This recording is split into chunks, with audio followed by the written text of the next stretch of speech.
Bu Mega lagi-lagi menyampaikan, kita nggak boleh terbawa arus. Survei itu cuma potret aja, bukan patokan. Terbawa arus survei maksudnya. Iya. Iya. Bukan patokan untuk mengambil kebijakan, tapi sebagai sebuah potret. Kita nggak bisa ditentukan oleh yang namanya survei. Maka PDI Perjuangan selalu Bu Mega menyampaikan, kita jangan terbawa arus. Arus itu ibarat gendang yang diciptakan orang, jangan nari-nari di gendang orang lah kira-kira. Persoalannya adalah apa masalahnya kalau Ganjar memang ikut-ikutan kampanye juga? Nggak ada masalah. Nggak ada masalah. Nggak ada masalah. Tapi kalau kami ini banteng biasa jalannya beriringan.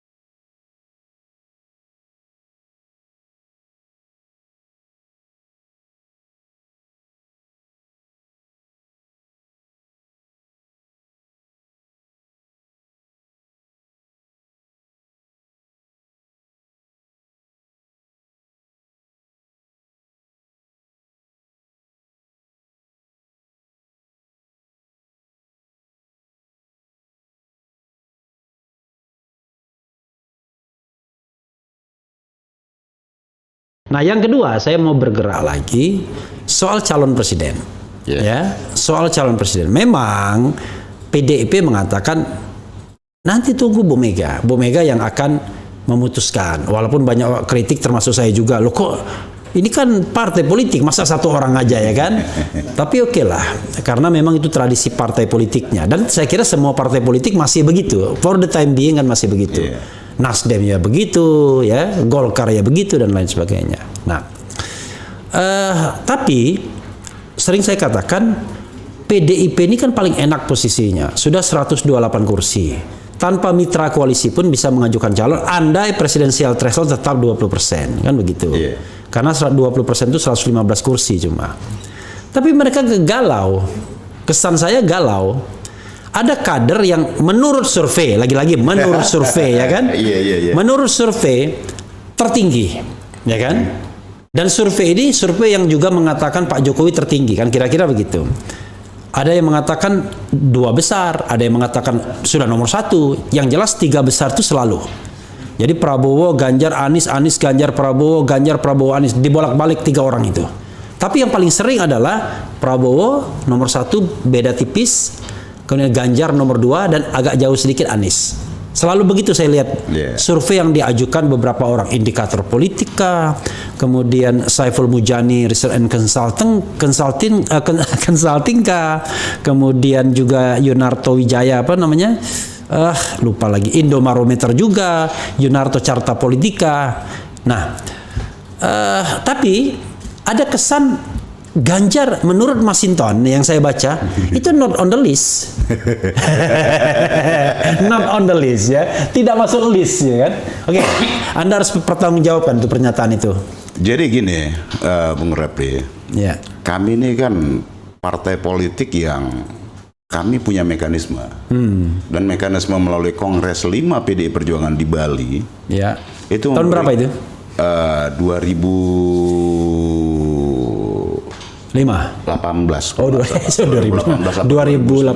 2019. Setelah biasanya setelah ini. Iya, biasa kadang setelah Pilpres. Ini kayak kemarin tuh lebih awal. Jadi itu kami memberikan Kongres itu sebagai forum tertinggi memberikan hak istimewa atau hak prerogatif kepada Ibu Ketua Umum, dalam hal ini Bu Megawati, untuk memutuskan calon presiden dan calon wakil presiden. Nah, jadi kalau kami kader semua tahu itu. Nah, dan memahamin, karena itulah keputusan tertinggi organisasi kami. Nah, maka tadi barusan halal bil halal virtual gitu. Bu Mega lagi-lagi menyampaikan, kita nggak boleh terbawa arus. Survei itu cuma potret aja, bukan patokan. Terbawa arus survei maksudnya. Iya. bukan patokan untuk mengambil kebijakan, tapi sebagai sebuah potret. Kita nggak bisa ditentukan oleh yang namanya survei. Nah, itu sebagai potret saja. Jadi kita selalu tegaskan dan Bu Mega menyatakan jangan terbawa arus. Karena apa? Bu Mega selalu berpandangan, selalu menyampaikan bahwa politik elektoral itu penting, iya. Tapi politik elektoral itu harus menjadi bagian dari konteks kepentingan bangsa yang lebih besar. Jadi selalu memotretnya Partai PDI Perjuangan ini dengan segala kesejarahannya. Dari mulai PNI apa segala macam, dari kemudian PDI sampai PDI Perjuangan. Nah itulah pertaruhannya buat bangsa. Maka PDI Perjuangan selalu Bu Mega menyampaikan kita jangan terbawa arus. Arus itu ibarat gendang yang diciptakan orang, jangan nari-nari di gendang orang lah kira-kira. Nah, karena elektoral itu, baik itu pemilu legislatif, pemilu presiden, itu bagian dari proses demokrasi kita berbangsa, ya, maka kita nggak mau buru-buru, kita nggak mau ikut dalam desain gendang yang diciptakan. Oke. Jadi kita bisa lebih jernih, objektif. Siapa sih yang dimaui rakyat?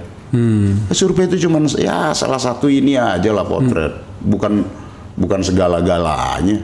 Tegasnya, yang not on the list itu tidak 100%. Bisa iya, bisa tidak. Bisa ya, bisa tidak. Oh, masih bisa Nggak iya, masih tidak. otomatis pokoknya. Oke, artinya masih mungkin, saya terpaksa ngomong begini, masih mungkin Ganjar dicalonkan PDIP. Saya nggak tahu. Oke. Saya nggak bisa jawab. Oke. Apakah itu bagi kami ya nggak ada. Maksudnya nggak ada Kami belum siapapun. punya pilpres. Nggak. Kami belum punya Sorry. capres. Iya, maksudnya. Mau siapapun itu yang kemudian sur-sur. Iya. Oh, bikin pencitraan, bikin kegiatan yang menarsiskan diri, memoles-moles dirinya. Kami nggak ada di kepala gitu loh. Artinya karena kami belum punya capres. Oke, belum punya capres. Capres dan cawapres itu nanti diputuskan oleh partai, dalam hal ini Bu Mega. Jadi di kepala kami masih kosong nih. Kira-kira kapan Bu Mega memutuskan itu? Ya mungkin nanti setelah selesai seluruh tahapan pemilu inilah. Kan ini diperkirakan kalau tahun 2019 dengan pilpresnya April, tanggal 17 April, pendaftarannya bulan Agustus. Iya. Agustus tahun 2018. Kalau Februari bisa Juni dong, atau September dengar. Oh, jadi malah diperpendek ya ininya. Ya. Jadi waktu masa pendaftaran dan kampanye diperpendek. Iya. Oke, September kalau ikut ininya KPU kan. Oke, September bisa 2000 saja sebelum September kan. Oke. Jadi kira-kira masih setahun lagi akan penentuan itu. Iya, dan semuanya masih segala sesuatunya masih mungkin. Bisa masih fluktuatif ya. Fluktuatif. Ya, tapi begini, Bung Masinton, kesannya ya. Yeah. Kalangan PDIP nggak suka sama sepak terjang Ganjar. Bukan nggak suka. Ya. Jadi karena di kepala kami ini, ya, kami ini orang organisasi yang kami paham mekanisme organisasi. Ya. Capres itu diputuskan oleh Ibu Megawati, maka kepala kami ini masih kosong tentang capres. Jadi kalau ada orang yang entah siapalah itu, ini bagi kami itu di kepala kami kosong. Gitu loh. Nggak ada gitu. Iya. Ya, oke. Kosong nggak ada itu di satu sisi ya. Oke. Itu jawaban Bung Masinton. Tapi kenapa kalau ada orang lain yang ingin, kalau katakanlah berkampanye, udahlah terang-terangan aja lah, Ganjar kampanye, Anies kampanye, Erick Thohir kampanye, ya kan? Puan to some extent juga kampanye. Kemudian siapa lagi? Gatot Nurmantio kampanye, ya kan? Lanyala kampanye, Rizal Ramli kampanye. Biar kita fair. Semua orang berkampanye dengan porsi masing-masing. Airlangga Hartarto kampanye, ya kan? Sandiaga Uno juga kampanye, semuanya kampanye. Ridwan Kamil juga kampanye. Nah, persoalannya adalah apa masalahnya kalau Ganjar memang ikut-ikutan kampanye juga? Nggak ada masalah. Nggak ada masalah. Nggak ada masalah. Tapi kalau kami ini Banteng biasa jalannya beriringan. Oke. Ini dalam sekali. Nggak ada masalah. Bukan Tapi jalan Banteng itu jalannya beriringan. Tapi kalau mau jalan sendiri ya sono. Oke, saya dalamin lagi. Saya mendengar hampir semua relawan Jokowi, ya kan? Entah itu Projo, Joman, Sokol banyak sekali, ya kan? Pokoknya namanya relawan, termasuk relawan di Cokro TV, kira-kira begitu, menjagokan Ganjar Pranowo, ya kan?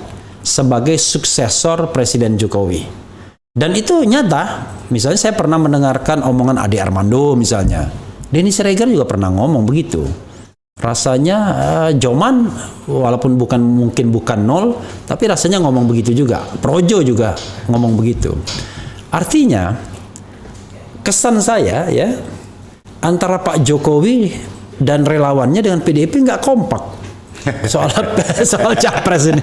Iya kan? Satu ke utara, satunya belum menentukan arah ya kira-kira gitulah. Saya nggak mau bilang ke selatan gitu. Ya namanya aspirasi, ya boleh aja lah. Iya kan? Mau siapapun, mau aspirasinya A, B, ya sah-sah aja.